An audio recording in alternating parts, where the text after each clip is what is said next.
पदार्थ की सबसे छोटी इकाई, ये सिर्फ आंखों से नजर नहीं आती। ये इंसान के बाल से भी 10 लाख गुना छोटी है और इसे नापा जाता है नैनोमीटर्स में। इस कमाल के कण में बेहिसाब ऊर्जा छिपी है। ये है परमाणु ऊर्जा, जो भविष्य में लंबे समय तक देशों की बिजली की मांग पूरी कर सकती है। लेकिन बिजली पैदा करने के लिए इस ऊर्जा को हासिल कर पाना बच्चों का खेल नहीं है। परमाणु ऊर्जा को किस तरह कुशलतापूर्वक लेकिन सुरक्षित तरीके से हासिल किया जा सकता है, यही है आज का विज्ञान का सवाल।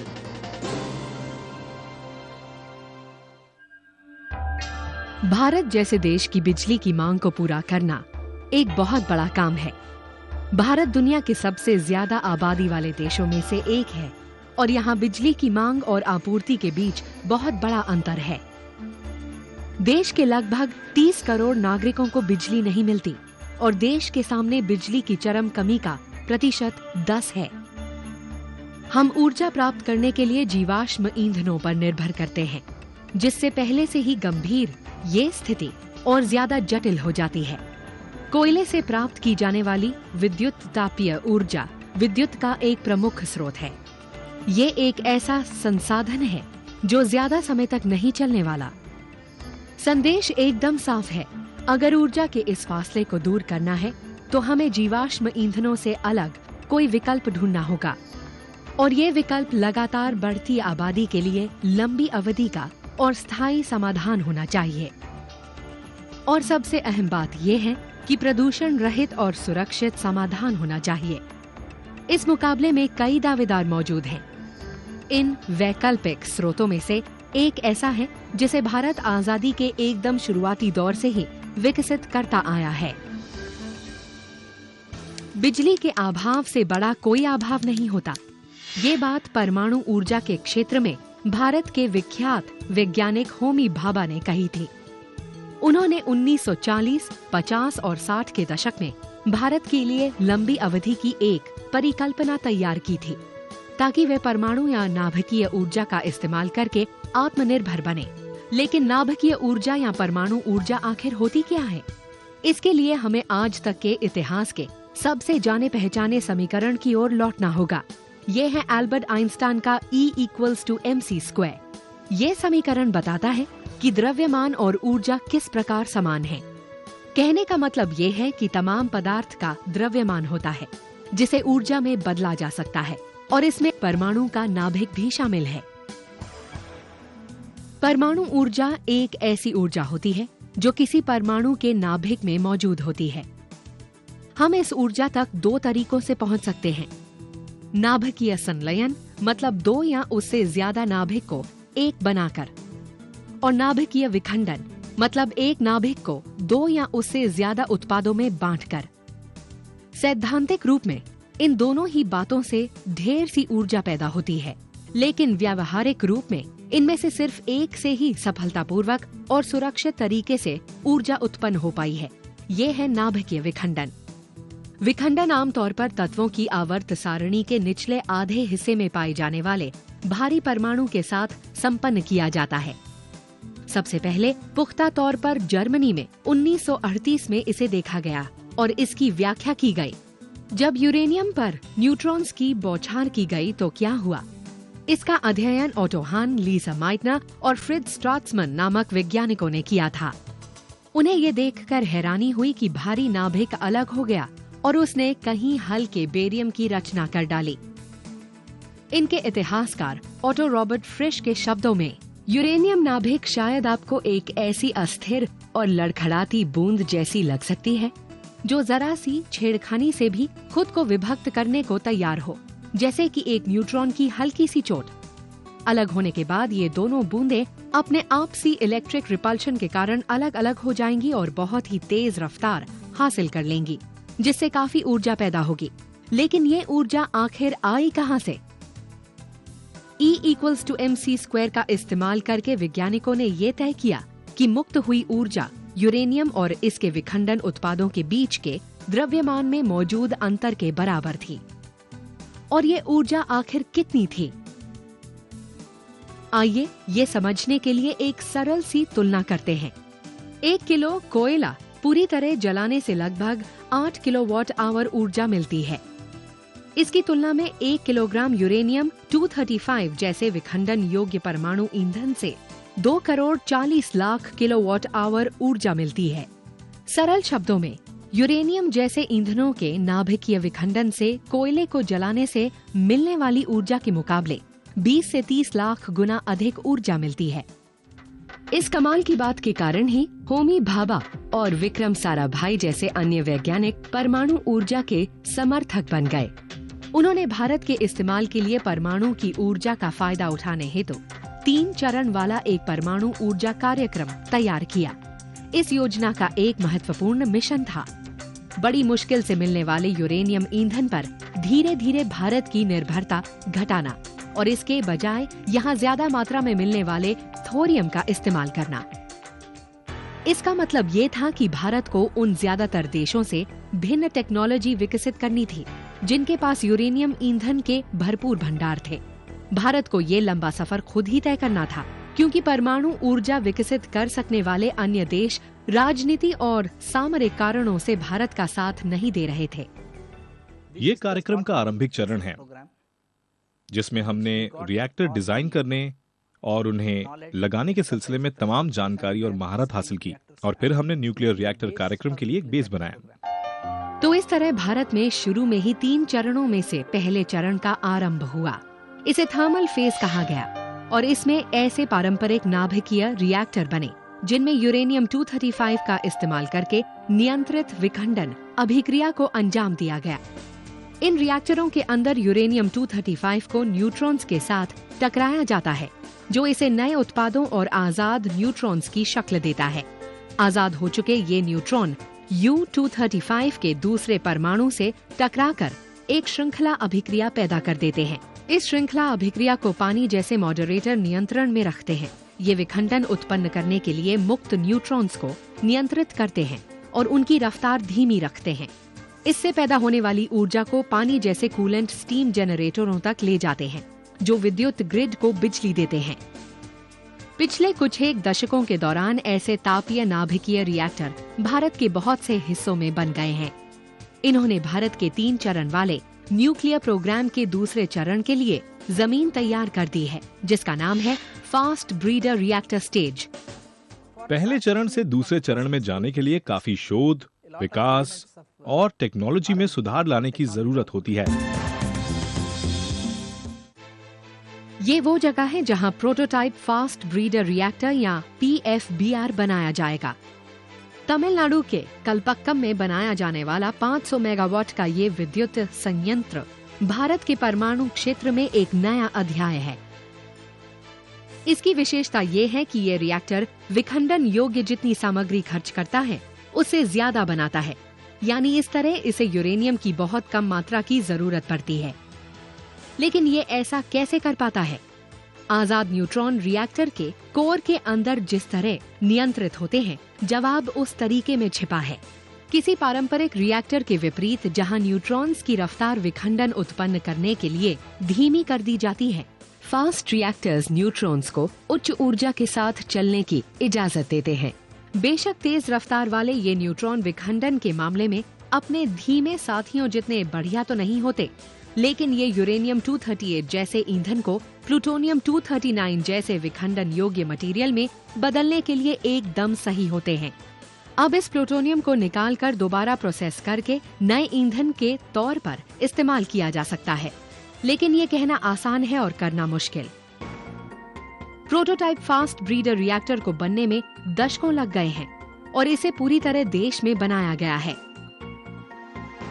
PFBR को बनाने से काफी पहले फास्ट रिएक्टर टेक्नोलॉजी को अंतर्राष्ट्रीय शोध समुदाय के किसी प्रतिरोध के बिना विकसित करने और टेस्ट करने की जरूरत थी।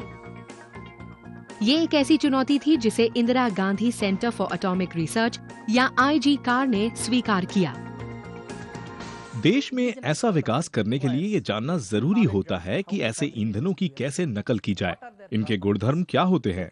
इनके गुणधर्म रासायनिक, भौतिक या न्यूट्रॉनिक हो सकती हैं, लेकिन ये बात समझने की जरूरत होती है। इन्होंने 25 साल से भी पहले कलपक्कम में फास्ट ब्रीडर टेस्ट रिएक्टर या FBTR के साथ अपने महत्वाकांक्षी फास्ट रिएक्टर कार्यक्रम की शुरुआत की। FBTR एक न्यूक्लियर रिएक्टर है जिसे खास तौर पर वैज्ञानिकों के लिए बनाया गया ताकि वो देश में ही विकसित हुई फास्ट रिएक्टर टेक्नोलॉजी का परीक्षण कर सकें। मैं ये कहूँगा कि ये देश में तमाम फास्ट ब्रीडर टेक्नोलॉजी की जननी है। हालांकि इसे शुरू में फ्रांसीसी डिजाइन के मुताबिक बनाया गया, लेकिन डिजाइन चरण में इसमें बहुत सारे बदलाव किए गए। अब हम फास्ट ब्रीडर टेस्ट रिएक्टर की कंटेनमेंट बिल्डिंग में दाखिल हो रहे हैं। ये एक पर्सनल एयरलॉक है। अब हम रिएक्टर कंटेनमेंट बिल्डिंग के पर्सनल एयरलॉक में कदम रख रहे हैं। इनमें से कम एक दरवाजा हमेशा बंद रखा जाता है। अब हम फास्ट ब्रीडर टेस्ट रिएक्टर की रिएक्टर कंटेनमेंट बिल्डिंग के अंदर हैं। हम फिलहाल रिएक्टर कोर के नजदीक खड़े हैं। रिएक्टर कोर इसके सिर्फ 8 मीटर नीचे है। सिर्फ यही एक ऐसा अनूठा रिएक्टर है जिसके अपनी पूरी रफ्तार से काम करने के बावजूद भी हम इसके ऊपर खड़े हो सकते हैं। FBTR फास्ट रिएक्टर तकनीकों के साथ प्रयोग करने वाली एक नाभिकीय प्रयोगशाला है, और अगर बात ऐसी तकनीकों की हो तो ये मेल होती है बुनियादी भौतिकी, रसायन विज्ञान और अति उन्नत इंजीनियरिंग की। तो कोई फास्ट रिएक्टर बनाने के लिए किन चीजों की जरूरत पड़ती है? आपको चाहिए सही नाभिकीय ईंधन, सही मॉडरेटर और कूलेंट, सही काम करने वाली प्रणालियां और हिस्से पुर्जे, ताकि वो रिएक्टर के अंदर के उथल पुथल भरे मटेरियल और चरम दशाओं को संभाल सकें। इन लक्ष्यों को ध्यान में रखते हुए भारत के परमाणु वैज्ञानिक FBTR के साथ प्रयोग करने में व्यस्त हो गए। अगर बात फास्ट रिएक्टर फ्यूल का फॉर्मूला खोजने की हो तो इस मामले में देसी FBTR एक अनोखा रिएक्टर है। इसमें एक विशेष यूरेनियम प्लूटोनियम कार्बाइड फ्यूल का इस्तेमाल पहली बार एक ड्राइवर फ्यूल के तौर पर किया गया। इसकी फ्यूल असेंबली कुछ इस तरह की होगी। इसके अंदर ईंधन पिन करीब 5.5 मिलीमीटर मोटी होगी। फ्यूल रॉड वहां पर होगी। इन फ्यूल पिन्स के अंदर फ्यूल पैलेट यहाँ पर होंगे। ये सब स्टेनलेस स्टील से बना हुआ है। फास्ट रिएक्टर फ्यूल के एक नहीं बल्कि 2 काम होते हैं।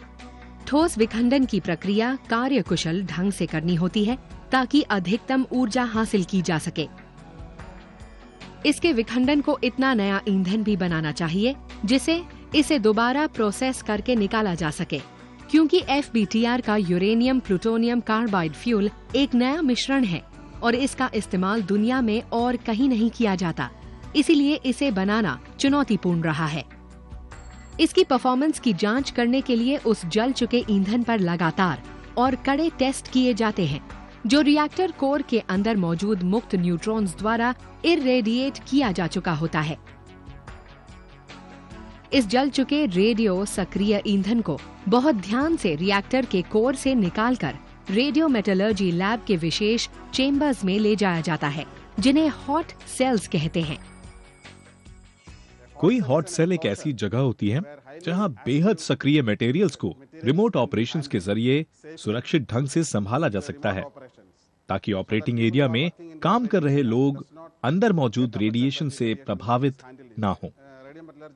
ऐसा सिर्फ भारत में ही होता है। यहाँ पर यूरेनियम प्लूटोनियम कार्बाइड ईंधन की प्रॉपर्टीज का बेहद ध्यान से अध्ययन किया जाता है ताकि पता चले कि इसने कितनी अच्छी तरह परफॉर्म किया। तो इस फॉर्मूला पर इतने समय तक काम करने के बाद इस अनूठे ईंधन के बारे में क्या राय है? हॉट सेल्स में हुए टेस्ट से ये पता चला है कि ईंधन रिएक्टर में और विखंडन में काफी समय तक टिका रह सकता है। उसमें प्लूटोनियम की काफी मात्रा होती है जिसे फिर से प्रोसेस करके इस्तेमाल किया जा सकता है। पैदा हुई एनर्जी के बारे में क्या कहा जाएगा? कार्बाइड ईंधन इस पैमाने पर कितना खरा उतरता है? कोई आम रिएक्टर प्रति टन ईंधन से 7 से 8,000 मेगावाट दिवस प्रति टन की एनर्जी देता है। ये उम्मीद की गई थी कि किसी फास्ट रिएक्टर का कार्बाइड ईंधन प्रति टन 25,000 मेगावाट दिवस का आउटपुट देगा, लेकिन इसका असली परफॉर्मेंस तो इस सीमा से भी आगे निकल गया। हमने सोचा कि ये आंकड़ा 25,000 का होगा, लेकिन ये 25,000 से बढ़ता हुआ 50,000 हुआ। 50,000 से ये 1,00,000 मेगावाट दिन तक पहुंचा और आखिरकार ये 1,65,000 मेगावाट दिन प्रति टन तक पहुंच गया, जबकि हमने तो सिर्फ 25,000 का आंकड़ा ही सोचा था। FBTR ने न सिर्फ वैज्ञानिकों को ईंधन की बनावट को बेहतरीन बनाने में मदद की, बल्कि इसने भारत को प्रोटोटाइप फास्ट ब्रीडर रिएक्टर के लिए सही ऑक्साइड आधारित ईंधन चुनने में भी मदद की है। हमने ये काम फास्ट ब्रीडर टेस्ट रिएक्टर में किया और ये पुष्टि की कि ये उस स्तर तक परफॉर्म करता है। तो इससे हमारे मन में दूसरे चरण के लिए विश्वास पनपा है। इससे आपको उस किस्म के शोध और विकास मिल पाते हैं जिनकी आवश्यकता एक फास्ट रिएक्टर प्रोग्राम का शुभारंभ करने के लिए होती है। FBTR शोध अन्य क्षेत्रों के लिए भी बहुत काम का रहा है, जहां भारतीय वैज्ञानिकों को एकदम शुरू से शुरुआत करनी पड़ी, जैसा कि फास्ट रिएक्टर से निकले जल चुके ईंधन को दोबारा प्रोसेस करने से जुड़ी महत्वपूर्ण टेक्नोलॉजी। कोई टेस्ट रिएक्टर हमेशा ही एक बेहद रोमांचक रिएक्टर होता है। दरअसल ये एक शोध और विकास से जुड़ा औजार होता है और हम इसके जरिए ढेर से प्रयोग करते हैं और सीखते रहते हैं। किसी टेस्ट रिएक्टर में हर दिन हम कुछ न कुछ सीखते हैं।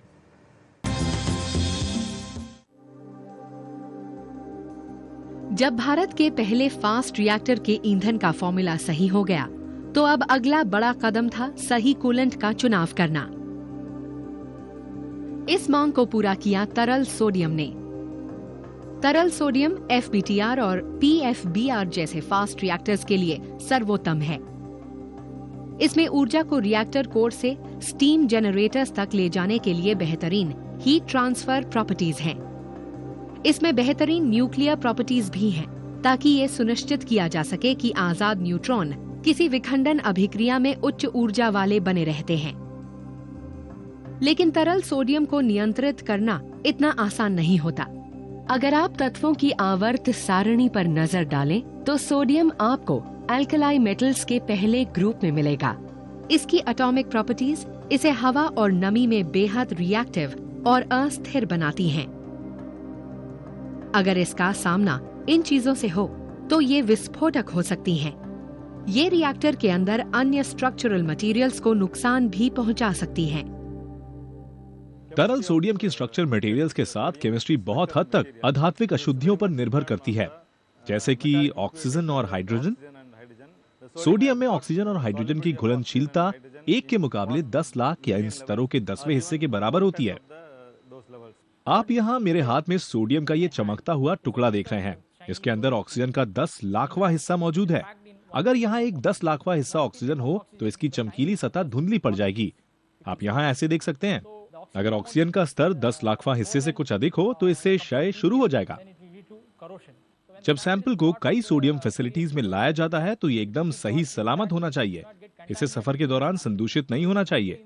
इसीलिए इसे ग्लो बॉक्स के अंदर लाया जाता है और फिर एक उपयुक्त क्रूसिबल में सोडियम की और ज्यादा मात्रा डाली जाती है। फिर सोडियम को इंडक्शन हीटिंग के जरिए डिस्टिल किया जाता है।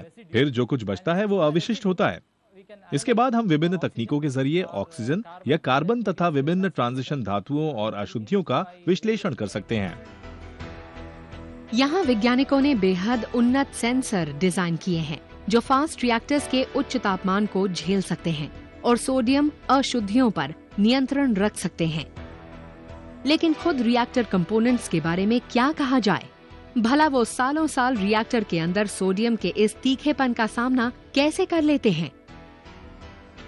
ये सुनिश्चित करना फास्ट रिएक्टर टेक्नोलॉजी ग्रुप की अनोखी सोडियम टेस्टिंग फैसिलिटीज का काम है। इन सोडियम फैसिलिटीज में असली रिएक्टर जैसा ही तापमान, दबाव और बहाव की नकल की जाएगी और यहाँ पुर्जों को संचालित करने के साथ ही उनका परीक्षण किया जाएगा। उनके प्रदर्शन को आंका जाएगा, उसका अध्ययन किया जाएगा और उसके बाद रिएक्टर में इस्तेमाल के लिए इजाजत दी जाएगी। हम कामकाज वाली सामान्य स्थितियों के अलावा रिएक्टर की असामान्य स्थितियों की भी नकल करेंगे और विभिन्न घटकों को उनमें खरा उतरना होगा। इस तरह हम ये सुनिश्चित कर पाएंगे कि जब हम पुर्जों को रिएक्टर में लगाने के लिए भेजेंगे, तो वो रिएक्टर के पूरे जीवन काल के दौरान बिल्कुल सही तरह से काम कर पाएंगे। हमारे पीछे प्रोटोटाइप फास्ट ब्रीडर रिएक्टर का 1/4 आकार का स्केल मॉडल है। इसका मतलब ये हुआ कि असली रिएक्टर इससे 4 गुना बड़ा होगा, लेकिन हमारे पास यहाँ रिएक्टर के तमाम कंपोनेंट मौजूद हैं। यहाँ पर हम फ्लो फिनोमेना का अध्ययन कर रहे हैं, यानी तरल सोडियम इसमें कैसे बहेगा। सोडियम और पानी का एक ही गुण समान होता है। ये गुण तपीय नहीं होता, बल्कि हाइड्रोलिक होता है, यानी इसकी सघनता, गाढ़ापन पानी जैसी ही होती है। तो इस प्रयोग को हम सोडियम के बजाय पानी के साथ भी कर सकते हैं। बेशक पानी कंपोनेंट्स की हाइड्रोलिक ताकत के परीक्षण के लिए सोडियम की जगह ले सकता है, लेकिन ये सोडियम की चरम रासायनिक प्रवृत्ति की नकल नहीं कर सकता। इसीलिए हर घटक को विशेष सोडियम फैसिलिटीज में किए जाने वाले परीक्षण का सामना करने योग्य भी होना चाहिए। भारत दुनिया के उन गिने चुने देशों में से एक है जहां अति उन्नत सोडियम परीक्षण प्रयोगशालाएं मौजूद हैं। हमारे पास अलग अलग तरह के प्रयोग करने के लिए लगभग 1 दर्जन सोडियम फैसिलिटीज मौजूद हैं। मैं ये यकीन के साथ कह सकता हूँ कि शायद दुनिया में कहीं और ऐसी फैसिलिटी नहीं होगी जहाँ कंपोनेंट्स की पूरी जांच पड़ताल हो सके। अब तो कुछ देश अपने प्रयोग हमारे देश की प्रयोगशाला में भी करने लगे हैं। हालांकि इसके शोध में दशकों लगे हैं, लेकिन फास्ट रिएक्टर न केवल भारत बल्कि पूरी दुनिया के लिए ही नए हैं। तो फास्ट ब्रीडर्स के विकास के साथ साथ भारत में न्यूक्लियर इंफ्रास्ट्रक्चर का निर्माण करने वाले भी ढेर से विशेषज्ञ मौजूद हैं। भाविनी या भारतीय नाभिकीय विद्युत निगम लिमिटेड के सामने ऐसे फास्ट रिएक्टर न्यूक्लियर प्लांट्स बनाने का काम मौजूद है जो कारोबारी इस्तेमाल के लिए बिजली पैदा करेंगे। लेकिन भाविनी के सामने सिर्फ इनके निर्माण का काम ही नहीं है। इसके विशेषज्ञ बीते बरसों के दौरान आईजी कार के साथ PFBR को बेहतरीन बनाने के लिए भी करीब से काम करते रहे हैं। रिएक्टर स्थापित कर दिए जाने के बाद किस तरह परफॉर्म करेगा, इस सिलसिले में उन्होंने बहुत ही काम का फीडबैक दिया है। ऐसा करके इन्होंने सैद्धांतिक और प्रायोगिक अवधारणाओं को व्यावहारिक वास्तविकता में बदलने में मदद की है। PFBR की स्थापना के बाद भाविनी इसके पूरे कामकाज को संभाल लेगा। हमने ये सुनिश्चित किया है कि पहले से लिखित अनुभव आधारित प्रक्रियाओं के अनुसार सब कुछ कर लिया गया है। उसके बाद ही हमने इस काम की शुरुआत की है। शायद भाविनी का सबसे महत्वपूर्ण काम ये सुनिश्चित करना है कि प्रोटोटाइप फास्ट ब्रीडर रिएक्टर में पहली बार इस्तेमाल होने वाली तकनीकें पूरी तरह सही और सुरक्षित हैं। PFBR सुरक्षा प्रणालियां न केवल रेडियो एक्टिव या उथल पुथल वाली सामग्रियों से जुड़ी अचानक पैदा होने वाली दुर्घटनाओं को संभालेगी, बल्कि ये किसी भी ऐसे आपातकालीन स्थिति का सामना करेंगी जो रिएक्टर और इसके आसपास के इलाकों को प्रभावित कर सकते हैं, जिनमें भूकंप या सुनामी जैसे प्राकृतिक आपदाएं शामिल हैं।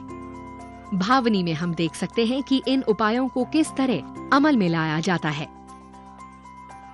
यहाँ PFBR कंट्रोल रूम के अलावा इसका अपना ट्विन वर्जन भी है, यानी एक ऐसी सटीक प्रतिकृति जहाँ भविष्य के ऑपरेटरों को सिमुलेशन का इस्तेमाल करके सघन और सश्रम परीक्षण दिया जाता है। इन लोगों की महारतों को और निखारने के लिए हर संभव आपातकालीन स्थितियों की रचना की जाती है, और जो लोग रिएक्टर को चलाएंगे वे नियमों का पालन करते हैं।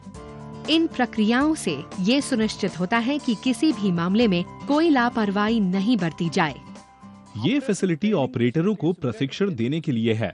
ये प्रोटोटाइप फास्ट ब्रीडर रिएक्टर के लिए सिमुलेट ट्रेनिंग फैसिलिटी है। जो भी ऑपरेटर असली प्लांट को चलाएगा उसके लिए ये ट्रेनिंग आवश्यक है। तो इस फैसिलिटी में ऑपरेटर का आकलन किसी आपातकालीन स्थिति में उसकी प्रक्रियाओं के लिए किया जाएगा। वो सामान्य स्थितियों में किस तरह का व्यवहार करता है इस बारे में भी आकलन किया जाएगा, और उसके बाद ही उसे प्लांट चलाने के लिए लाइसेंस दिया जाएगा। 2014 में भाविनी आधिकारिक रूप से प्रोटोटाइप फास्ट ब्रीडर रिएक्टर का कामकाज शुरू कर देगा। इसके साथ भारत 3 चरण वाले अपने महत्वाकांक्षी परमाणु कार्यक्रम के दूसरे चरण का शुभारंभ कर देगा। परमाणु बिजली कार्यक्रम के इस दूसरे चरण में पहले चरण वाले रिएक्टरों के मुकाबले कई फायदे होंगे।